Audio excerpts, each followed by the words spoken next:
ॐ ह्रीं नमो सिद्धाणं। ॐ ह्रीं नमो आयर्याणं। ॐ ह्रीं नमो उवज्झायाणं। ॐ ह्रीं नमो लोए सब्बसाहूनम्। एषो पञ्चनमोक्कारो सब्बपावपणासनो मङ्गलानं च सब्बेशिं पढमं हवै मङ्गलं। पढमं हवै मङ्गलम्।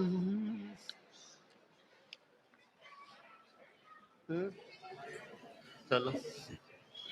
तीर्थंकर प्रभु महावीर को नमन। तीर्थंकर के प्रतिनिधि परम पूज्य आचार्य श्री महाश्रमण जी के श्री चरणों में वंदना। साध्वी प्रमुखा स्थिति बंधुओं एवं बहनों, आज आचार्य प्रवर आखिर धामली पधार ही गए। हालांकि लंबा बिहार था, फिर भी पूज्य प्रवर आज पधारे हैं। धामली वासी अपने आप में प्रसन्नता का अनुभव कर रहे हैं और हम इसी प्रसन्नता के साथ में सुने परम पूज्य गुरुदेव की अमृत देशना। महावीर तुम्हारे चरणों में श्रद्धा के कुसुम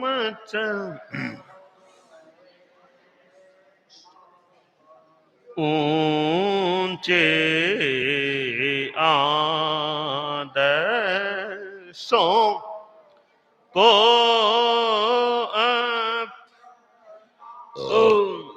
जीवन की ज्योति जगाए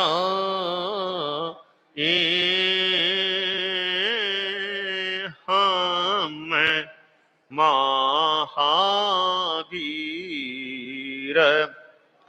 तुम्हारे चरणों में श्रद्धा के कुसुम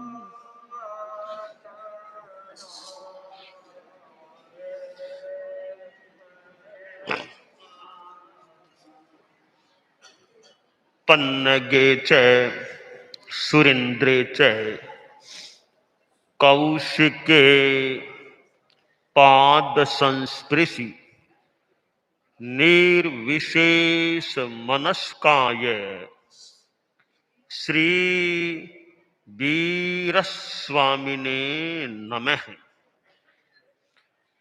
आर्हत वाङ्मय में कहा गया है, सुरंगवा मेर गंगवावि अन्नंगवा मज्जगम रसम ससखम न पिबे भिक्षु दसम सारख मप्पनो। हमारी दुनिया में 84 लाख जीव योनियां बताई गई हैं। इन विभिन्न योनियों में मनुष्य की योनि, मानव जीवन बहुत महत्वपूर्ण है और दुर्लभ भी है। इस मानव जीवन को प्राप्त कर आदमी इसका क्या उपयोग करता है? इसको ऐसे ही भोगों में, व्यसनों में, पापों में गंवाता है या इस जीवन का आत्म उत्थान, आत्म कल्याण की साधना में उपयोग करता है? थोड़े में जीवन को आदमी गंवा दे, थोड़े पापों में, यानी पापों के लिए जो थोड़े लाभ की या नुकसान की चीज है, इसमें गंवा देता है। यह वैसे तो एक अच्छी बात नहीं होती है, उत्तम बात नहीं होती।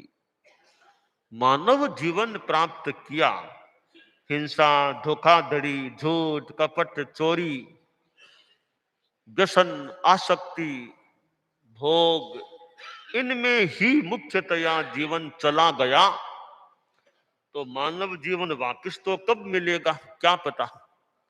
अभी तो मिला हुआ है, तो मिला हुआ है, इसका बढ़िया उपयोग करना चाहिए। इसको थोड़े से लाभ में, भौतिक कुछ सुखों में गमाना नहीं चाहिए। ठीक है, मनुष्य गृहस्थ है, भौतिक चीजें भी काम में लेता है, पर आत्मा का कल्याण हो उसके लिए भी प्रयास करना चाहिए, धर्म की साधना करनी चाहिए। एक लड़का था, जा रहा था, तो उसको एक चमकता हुआ सा पत्थर दिखाई दिया, छोटा सा चमकता हुआ पत्थर। उसने उसको उठा लिया, सोचा बढ़िया पत्थर है, कोई दुकानदार को दे दूं, मुझे थोड़ा सा कुछ वो दे देगा। तो एक दुकानदार के पास, दुकान के पास से वह निकला, तो दुकानदार से कहा कि ये देखो चीज मिली है रास्ते में, तुम खरीदो तो मेरे से ले लो। तो वो भी थोड़ा अनजान सा ही था, दुकानदार बहुत कोई जानकार नहीं था। अभी पत्थर है तो चमकीला, लाओ दे दो। कि मुझे क्या दोगे? कि 5 रुपये दे दूंगा। कि ठीक, अच्छा 5 रुपये दे दो। वो 5 रुपया लड़के को दे दिया और वो चमकीला पत्थर दुकानदार ने रख लिया। दुकानदार भी थोड़ा अज्ञानी सार, लड़का भी नादान अज्ञानी। अब वो लड़का तो गया घर, उसको तो 5 रुपये मिल गए थे। उसने वो पत्थर ले लिया दुकानदार ने। अब छोटा सा गांव का दुकानदार था, बहुत पढ़ा लिखा नहीं था। तो गांव में फिर कोई एक आसपास वो गांवों के लोगों का हाट, मगरिया मगरिया लगा। बहुत से चीजें बेचने वाले लोग आए सामान लेकर के, वो भी मगरिये में गया, अपनी चीजें जचा के रख दी। कोई खिलौना है, कोई वो बच्चों का चश्मा है, कोई गेंद है, ऐसी चीजें रख ली। बीच में वो चमकीला पत्थर भी रख लिया, इसको भी कोई लेगा तो बेच दूंगा। वो सजा ली दुकान, एक टेबल पर सारा सामान जो बेचने के लायक था रख लिया। अब बहुत लोग सामान देखने, खरीदने आ रहे थे। एक सेठ भी उस मगरिये में गया, तो सेठ ने उस दुकान पर देखा, रे वो चमकीला पत्थर, अरे ये तो 1.25 लाख का हीरा है, इसके पास कहां से आ गया? कर भैया बेचना सामान आशा इसीलिए रखा है। बोलो सेठ साहब क्या लोगे? कहा वो पत्थर सा क्या पड़ा है? सेठ साहब पत्थर देख लो आप, कहाँ है, मैं खरीद लूं? हाँ, आप खरीदने बेचने के लिए रखा है तो लीजिए। तो बोलो क्या लोगे? तो उस दुकानदार जो था सोचा, इतनी समझ तो थी कुछ तो कमाऊंगा ही, कि मैंने 5 रुपये में इसको खरीदा था उस लड़के से, तो 25 में बेच दूं, 20 की कमाई हो जाएगी, नेट कमाई। तो बोला साहब 25 रुपये लूंगा। तो सेठ ने कहा, रे 25 तो ज्यादा है, 15 रुपये ले लो। नहीं साहब 15 नहीं, मैं पूरे 25 लूंगा। 20 ले लो ना, पूरे 25, 22 रुपये दे दूं। नहीं नहीं, एक जबान कह दी मैंने, तो एक जबान कह दी, रामो गिर ना भी भासते, एक बार बोल दिया सो बोल दिया। तो 20 रुपये ना, कुछ तो मेरी बात भी रखे, कुछ तो मेरा भी मान रखे, 1 रुपया तो छोड़ ना ना। अच्छा 24 रुपये 90 पैसे, ना ना 10 पैसे तो छोड़ दे, मेरी बात भी कुछ रह जाएगी। नहीं साहब पूरे 25 लूंगा, छोड़ नहीं लेना मुझे। नाराज होकर, नाराजगी व्यक्त करके सेठ चला गया कि इतनी बात नहीं मानता, 10 पैसे भी नहीं छोड़ता है तो नहीं छोड़ूंगा।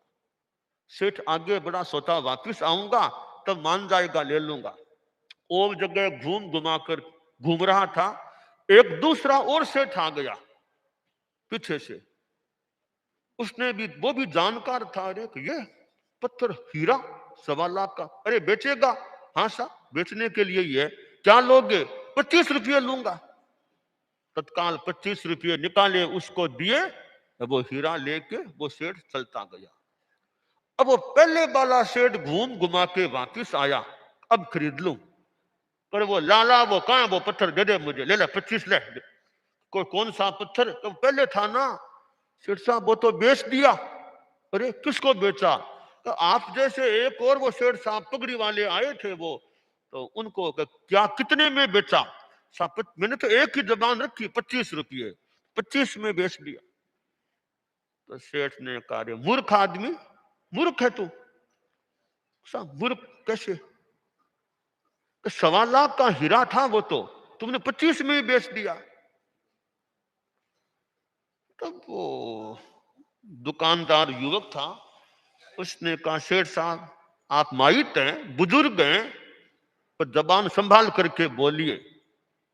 मैं आपका रेस्पेक्ट करता हूं, आप मेरे से उम्र में बहुत बड़े हैं, मेरे पिताजी के साइने लग रहे हैं, फिर भी कहूंगा आप जबान संभाल कर बोलिए। मूर्ख मुझे कैसे कह दिया? तो मूर्ख हो, 1.25 लाख का हीरा 25 में रुपये में बेच दिया। तो लड़का बोला, साहब देखिए मैंने तो 5 रुपये में खरीदा था इसको, 5 रुपये में खरीदा और 25 में बेचा। इतनी कमाई, यानी 5 में खरीदना और 25 में बेचना, ऐसी कमाई शायद मेरे पिताजी ने तो कभी नहीं की होगी। 5 में खरीदी चीज को 25 में बेच दे, पिताजी को काफी देखा था, उन्होंने शायद ऐसी कमाई तो कभी नहीं की कि 5 में खरीदी को 25 में बेचे। मैंने 5 में खरीदी चीज को 25 में बेच दिया। और तो मैं तो जानकार नहीं हूं क्या हीरा होता है। मैं इस बात का संतोष करता हूं कि 20 रुपये कमा लिए मैंने तो। सेठ साहब आपने मुझे मूर्ख कहा, आप माइट हैं भले कह दो, आप ध्यान से सोचिए, मूर्ख मैं हूं या आप हो? मैं तो खैर अज्ञानी आदमी जानता, आप तो जानते थे ना कि 1.25 लाख का हीरा है। तो 10 पैसे के लिए, कितने पैसे? आपने 24 रुपया 90 पैसे तक कह दिए। मात्र 10 पैसे के लिए आपने हीरे को छोड़ दिया। आप तो जानकार थे 1.25 लाख का, आपने कैसे छोड़ा? आप सोचिए, मूर्ख मैं कितना और मूर्ख आप कितने? जानते हुए मूर्ख आप, पढ़े लिखे मूर्ख हैं आप तो ये महत्वपूर्ण चीज को थोड़े के लिए खो देना एक तरह की नासमझी होती है। तो ये मानव जीवन है, वो तो 1.25 लाख का हीरा था। मानव जीवन को 1.25 करोड़ का हीरा बोले कि 1.25 अरब का बोले कि 1.25 खरब का बोले, क्या बोले, अमूल्य सा हीरा है। इसको जो खो देता है, खाना पीना सोनार पाप, धोखाधड़ी, चोरी, व्यसन भोग, इनमें गमा देता है, वो कैसा मूर्ख कह दें, अज्ञानी कह दें, कुछ भी कह दें, शालीनतापूर्ण अच्छे शब्द का कुछ भी प्रयोग कर लें, एक नासमझी किसी बात हो जाती है। तो धर्म का कहना है, इस मानव जीवन का उपयोग करो। आप लोग गृहस्थ हैं, आपको धन भी चाहिए, मान ले धन भी चाहिए, पर धर्म भी चाहिए, धर्म भी होना चाहिए। ये आपका जो धन है, रुपया पैसा सोना चांदी, वो तो साथ में जाने वाला नहीं है, यही रहने वाला। जीवन काल में ही कई बार तो धन चला जाता है, चोर चोरी करके ले जाए या कोई नष्ट हो जाए, तो धन धन में कितनों की मानो भागीदारी हो जाती है, किसी रूप में चोर ले जाए और कुछ हो जाए, खुद के संबंधी लोग हैं वो धोखा दे करके हड़प लें, क्या पता। तो यह धन इस जीवन में भी जा सकता है, इस जीवन के बाद तो क्या साथ में जाएगा? धन साथ में नहीं जाता, पर धर्म का प्रभाव साथ में जाने वाला हो सकता है। यह धन है, कहा गया जिंदगी में बहुत कमाए हीरे मोती, जिंदगी में बहुत कमाए हीरे मोती, पर क्या बताऊं दोस्त, कफन में जेब नहीं होती। क्या बताऊं दोस्त, कफन में जेब नहीं होती, यानी साथ में नहीं जाता। और एक दिन तो आदमी को जाना ही पड़ता है। कितने वर्ष, 100 आ जाएं, 105 आ जाएं, 108 आ जाएं, 116 आ जाएं, आखिर कितने आएंगे वर्तमान के युग में।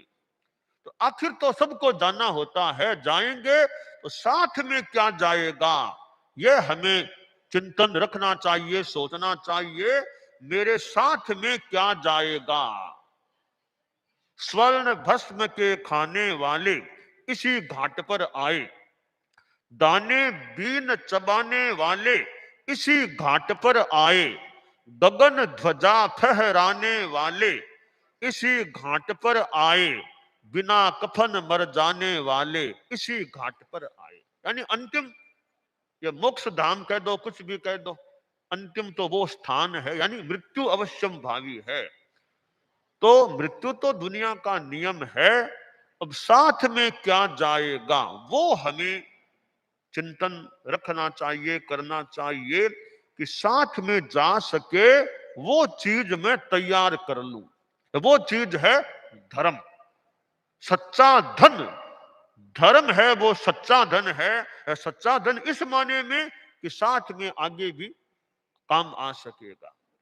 तो आदमी धर्म का टिप्पण तैयार करने का प्रयास करे। आपको यात्रा करनी है, टिफिन साथ में है, पानी साथ में है, तो जंगल में भी जाना पड़े तो भूख लगे तो खाना खा ले, प्यास लगे तो आदमी पानी पी ले। साथ में कुछ नहीं है, भूख प्यास लगेगी तो क्या खाएगा और क्या पिएगा।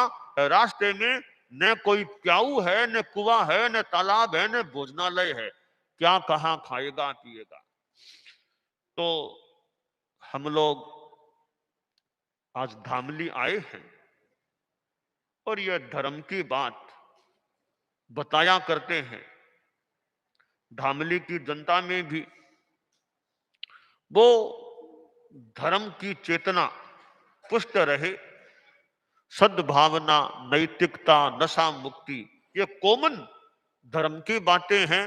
जैन, अजैन, हिंदू, मुसलमान कोई भी हो, सद्भावना सबके लिए काम की चीज है कि जाति संप्रदाय आदि को लेकर दंगा फसाद हिंसा मार काट इसमें नहीं जाना।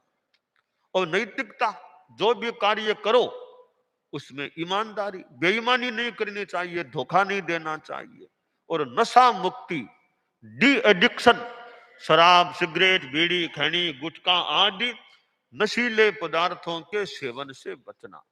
तो ये छोटे छोटे ऐसे संकल्प जीवन में आ जाते हैं तो संभव है आगे भी कुछ अच्छा रह सके, इस जीवन के बाद भी कुछ अच्छा रह सके। तो लाइफ आफ्टर डेथ, मृत्यु के बाद पुनः जो जीवन मिले, आगे भी ठीक रह सके, इसलिए धर्म का आचरण करना चाहिए। परम पूज्य आचार्य तुलसी ने जो अनुव्रत की बात चलाई, वो भी छोटे छोटे नियम इंसान के जीवन में आ जाएंगे, जीवन अच्छा बन जाए, चेतना अच्छी बन जाए। परम पूज्य आचार्य महाप्रज्ञ जी प्रेक्षा ध्यान कराते थे कि अध्यात्म की चेतना जागे, राग द्वेष हमारे पतले पड़े, क्षीण हो, कमजोर हो, तो चेतना की निर्मलता बढ़े, निर्मलता अच्छी रहे। तो यह मनुष्य का जो जीवन है ये बड़ा कीमती है। और साथ में क्या जाएगा, इस पर आदमी ध्यान दे कि मेरे साथ में कौन जाएगा, क्या जाएगा। तो धर्म का तत्व वो साथ में जा सकता है। और तो ये एक नया पैसा भी आदमी के साथ नहीं जाता। गीत में कहा गया, एक नयो पैसो भी थार नहीं चालसी सागरे, कर्या आपरा कर मास्यो, सुख दुख मिलसी आगरे।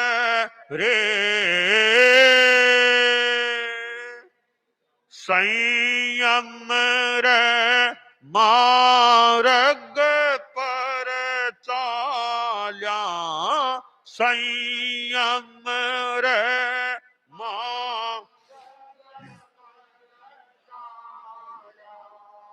तुलसी निश्चित है निस्तारो, चेतन चिदानंद सब कुछ अर्पण कर, सफल बना तो सतसंगत में, मूंगा मोलो मिनख जमारो, चेतन चिदानंद चरणा में। तो साथ में क्या जाएगा? आदमी नशा करता है, शराब पी लेता है और भी नशा करता है। तो ये जो काम की चीजें न हो उनको छोड़ना चाहिए, जीवन को अच्छा रखने का प्रयास करना चाहिए। दानान शठम अभयपयाणम सच्चे सुया अनवज्जं वयन्ति, तवे सुया उत्तम बंभचेरम लोगुत्तमे समणेनाय पुत्ते। हम 3 प्रतिज्ञाएं बता रहे हैं। पहली प्रतिज्ञा है, मैं सद्भाव पूर्ण व्यवहार करने का प्रयत्न करूंगा, यानी जाति संप्रदाय आदि के आधार पर दंगा फसाद मारकाट हिंसा हत्या इसमें नहीं जाना। दूसरी प्रतिज्ञा की भाषा, मैं यथासंभव ईमानदारी का पालन करूंगा, यानी लेन देन उद्योग धंधा काम काज व्यापार आदि में ईमानदारी। तीसरी प्रतिज्ञा की भाषा, मैं जिंदगी में कभी भी शराब नहीं पीऊंगा, कभी शराब कभी भी नहीं पीना। तो ये धामली या कोई आसपास के ग्रामीण लोग हैं, उनको ये प्रतिज्ञाएं, या और भी लोग हैं, कैसी लगी, अच्छी लगी या कैसी लगी? धामली के ओर के लोग बैठे होंगे, अच्छी लगी या नहीं है? अच्छी लगी है, प्रतिज्ञा लेंगे जितना लेना चाहें। धामली के लोग अपने स्थान पर खड़े खड़े कर लें। सब जो साफा बांधे हुए हैं ना, वे सभी खड़े खड़े, और भी लोग बहुत हैं, वे भाई बहन है, सभी अपने स्थान पर। बोलिए, मैं सद्भाव पूर्ण व्यवहार करने का प्रयत्न करूंगा, मैं यथासंभव ईमानदारी का पालन करूंगा। अब तीसरे में, शराब कभी भी नहीं पीना जिंदगी में, यह पक्का हो मन तो प्रतिज्ञा ले सकते हैं। मैं जिंदगी में कभी भी शराब नहीं पीऊंगा। और ये गुटखा, पान मसाला, बीड़ी, सिगरेट, खैनी, इनसे भी जितना हो सके दुराव रखना चाहिए, बचने का प्रयास रखना चाहिए। तो ये 3 संकल्प है। जैन समाज के लोग हैं, वे तो नवकार मंत्र का जप करना, जो भी सामायिक करना, उनका भी जितना हो सके वो भी प्रयास रखना चाहिए। ठीक है, अब आप थोड़ी देर खड़े नहीं रहेंगे। अब परम पूज्य गुरुदेव के स्वागत में सबसे पहले जैन सकल संघ धामली की ओर से श्री महावीर जी कटारिया गुरुदेव के स्वागत में अपनी बात को कह रहे हैं। फिर महिला मंडल अपने गीत की तैयारी कर ले। महिला मंडल, हाँ, महावीर जी कटारिया।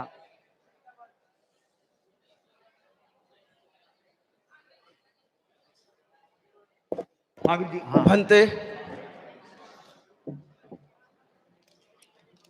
तीर्थंकर परंपरा को नमन। तेरापंथ धर्म संघ की यशस्वी आचार्य परंपरा को नमन। अनेक आस्था के केंद्र, महायशस्वी, महातपस्वी, महामनस्वी, युग प्रधान आचार्य महाश्रमण जी के चरणों में धामली वासियों का श्रद्धा भक्ति भाव से भावभीनी वंदना। मात्र हृदय ममतामयी साध्वी प्रमुखा श्री विश्रुत विभा जी, मुख्य मुनि श्री महावीर कुमार जी, साध्वी वर्या जी व तेरापन धर्म संघ के उज्जवल धवल सेनानी साधु एवं साधियों के चरणों में वंदना। हम पुण्यशाली हैं, हम भाग्यशाली हैं। गुरुदेव, इस छोटे से धामली ग्राम को आप श्री के अपने श्री चरणों से पवित्र किया। हम सभी गुरुदेव आपका व आपकी पूरी धवल सेना का स्वागत करते हैं, अभिनंदन करते हैं। गुरुदेव, गणाधिपति गुज्य आचार्य श्री तुलसी वर्ष 1958 वर्ष 1988 में इस धामली धरा को पवित्र पावन किया था। आज आप श्री के कमलों से पुनः पवित्र हो गई। आप श्री ने धामली वासियों पर जो कृपा बरसाई है, इससे हम धामली वासी धन्य हो गए हैं, आप श्री के ऋणी हो गए हैं। आप श्री ने 3 दिन में लगभग 45 किलोमीटर की लंबी यात्रा कर धामली पधारे। हम धामली वासी आप श्री चरणों के और पूरी धवल सेना के हृदय से सुख चाहता पूछते हैं, आपके प्रति मंगल कामना करते हैं। आप श्री निरोगी काया रहे, आप दीर्घायु प्राप्त करें, यही है धामली वासियों की तरफ से शुभकामना। हम महाराष्ट्र में वैसे रहते हैं अभी, तो एक मराठी में कहावत है, जिस दिन साधु साध्या घरी येतात 30 दिवसी दीपावली और दशहरा बनता है। तो आज हमारे गांव में धामली में दशहरा और दीपावली आपके आने से दोनों एक साथ हो गए हैं। तो हो मरम, ये मुझे हमारे लिए बहुत खुशी की बात है। जब साधु के चरण लगते हैं गांव में, तो उसी दिन हमारे दीपावली और दशहरा, आज आप धामली वासियों के लिए दीपावली और दशहरा दोनों एक साथ हो गए। हो मरम। पुष्पादि कटारिया और साथ में गीत की प्रस्तुति की है।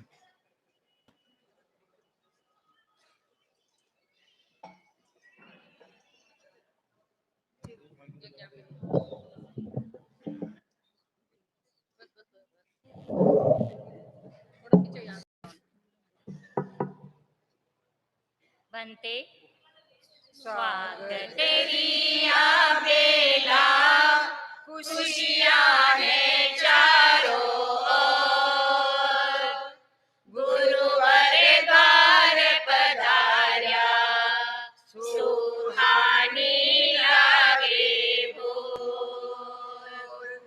स्वागत तेरी आ बेला, खुशियां हैं चारों ओर, गुरुवर द्वार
पुष्पा जी कटारिया अपनी संक्षिप्त प्रस्तुति, और इसके बाद में कांतिलाल जी कटारिया श्री मूर्ति पूजक जैन संघ की ओर से परम पूज्य गुरुदेव के स्वागत में अपनी प्रस्तुति के लिए कांतिलाल जी कटारिया।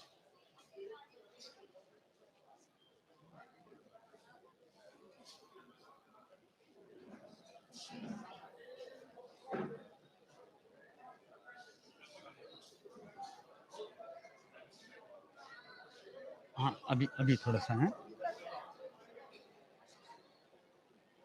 हाँ, पुष्पा जी, कांतिलाल जी कटारिया यहाँ पर है, नहीं होंगे। हाँ, कल तक हमें जो इंतजार था और इंतजार की घड़ी आज पूरी हुई और महाश्रमण जी का पदार्पण अपने गांव में हुआ। पहले तो मैं महाश्रमण जी को कोटिस कोटिस वंदन करते हुए पधारे हुए साधु साधी जी को कोटिस कोटिस वंदन करता हूँ। हमें आज ऐसी अनुभूति हो रही है कि कई वर्षों के पहले हमें आचार्य तुलसी का सानिध्य प्राप्त हुआ था और आज वो वर्षों के बाद हमें महाश्रमण जी का पदार्पण हमारे गांव में होने से हमारा गांव आज पावन भूमि बन गई है और यहाँ का अणु परमाणु आज बहुत पावन की अनुभूति करता है। हम श्री जैन संघ, सकल जैन संघ धामली की तरफ से पधारे हुए सभी स्वामी भक्तों को बहुत बहुत वंदन करते हैं और बहुत बहुत आभारी है कि आप अपना अमूल्य समय हमारे लिए निकाल कर और आचार्य श्री की सेवा में आप पधारे और हमें भी दर्शन और सेवा का लाभ मिला। जय हिंद, जय भारत, जय जिनेन्द्र। प्रभु जी, गुरु जी हमारो अंतरनाद, हमने आपो आशीर्वाद। गुरु जी हमारो अंतरनाद, हमने आपो आशीर्वाद। ओम राम। पुष्पा जी कटारिया, इसके बाद में उमेश जी चौधरी।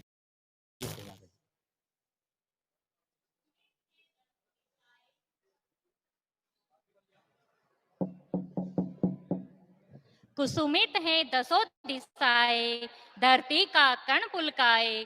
गुरु धामली संग परिवार का रोम रोम हर्षाए। गुरुवर आचार्य प्रवर के श्री चरणों में भाव भीरा वंदन। ममतामयी साध्वी प्रमुखा श्री विशुद्ध विभाजी के श्री चरणों में वंदन। तमस से भरी घनघोर रजनी में जो दीप बनकर प्रकट होते हैं, भव कानन में भटकते हुए प्राणी मात्र के लिए जो मार्गदर्शक बन जाते हैं तथा थकन से भरे सफर में जो सहारा बन जाते हैं, ऐसे महान गुरु, महातपस्वी, महावीर की परंपरा के प्रतिनिधि, महाप्रज्ञ के हृदय में बसे महानायक महाश्रमण आज हमारे धामली गांव में पधारे। अनंत श्री के धारण करने वाले प्रज्ञा के महासूर्य जहां जहां पधारते हैं, वहां प्रकाश की सुनहरी किरण लोगों के जीवन में आध्यात्मिक जागरण की लहर पैदा करती है। तेरा पंथ धर्म संघ में तीर्थ स्थल के रूप में किसी स्थान विशेष का कोई प्रावधान नहीं है, परंतु आचार्य जिस क्षेत्र में विराजमान होते हैं, वही स्थान हर तेरा पंथी के लिए तीर्थ बन जाता है। इसीलिए यहाँ आचार्य को जंगम तीर्थ कहा जाता है। एक कहावत प्रसिद्ध है, जहाँ राम चलते हैं वहीं अयोध्या बन जाती है। यह कहावत तेरा पंथ आचार्य पर सटीक साबित होती है। गुरुदेव आपकी शीतल छाया से चारों तरफ शीतलता पर्याप्त हो रही है। गुरुदेव हम भाग्यशाली हैं, आपके श्री चरणों से हमारे घर आंगन पवित्र हुआ। गुरुदेव हमको सयातर का लाभ मिला। ऐसी ही कृपा दृष्टि हमारे ऊपर बरसती रहे। सभी चारित्र आत्माओं के लंबे लंबे विहार की सुख साता पूछती हूँ। तपती धूप में शीतल फवारे मिले, यही मनोकामना करती हूँ। इसी आशा के साथ ओम अरहम। ग्रामवासियों की ओर से परम पूज्य गुरुदेव के स्वागत में उमेश जी चौधरी।